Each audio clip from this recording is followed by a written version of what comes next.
നമ്മളിന്ന് പ്ലം ട്രീയുടെ അടുത്താണ് നിൽക്കുന്നത്.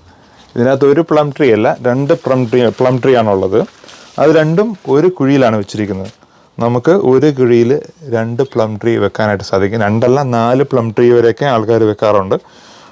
നമ്മൾ ഒരു കുഴിയിൽ 2 മരം വെക്കുമ്പോൾ അല്ലെങ്കിൽ 2 ഫ്രൂട്ട് ട്രീ വെക്കുമ്പോൾ ശ്രദ്ധിക്കേണ്ട ഒറ്റ കാര്യമുള്ളൂ, രണ്ടും ഒരേ തരത്തിലുള്ള ഫ്രൂട്ടുകളായിരിക്കണം. അതായത് നമ്മളൊരു ആപ്പിളും പ്ലമ്മും കൂടെ വെക്കാൻ പറ്റില്ല. 2 പ്ലമ്മോ 4 പ്ലമ്മോ അങ്ങനെയുള്ള ഒരേ വെറൈറ്റിയിലുള്ള ഫ്രൂട്ടുകൾ നമുക്ക് ഒരു കുഴിയിൽ വെക്കാനായിട്ട് സാധിക്കും. അപ്പോൾ അങ്ങനെ വെച്ചാലുള്ള ഗുണം എന്താണെന്ന് വെച്ച് കഴിഞ്ഞാൽ, ഇപ്പോൾ ഈ വെറൈറ്റിയുടെ പേര് സാന്റ റോസ എന്ന് പറയുന്ന പ്ലമ്മാണ്. ഈ വെറൈറ്റി സറ്റ്സുമ.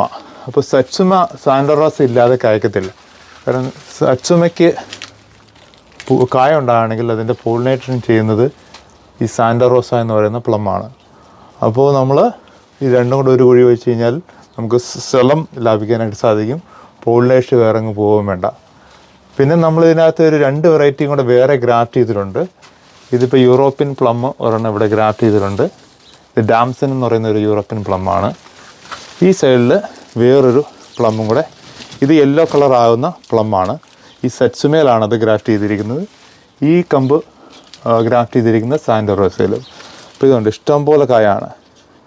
ഈ പ്ലമ്മിൻ്റെ പേര്, ഇത് യെല്ലോ കളർ വെറൈറ്റിയാണ്, പക്കപ്പീര ഗോൾഡ് എന്നാണ് ഇതിൻ്റെ പേര്. ഒരു ന്യൂസിലൻഡ് വെറൈറ്റിയാണ്, അതുകൊണ്ടാണ് അങ്ങനത്തെ ഒരു പേര്.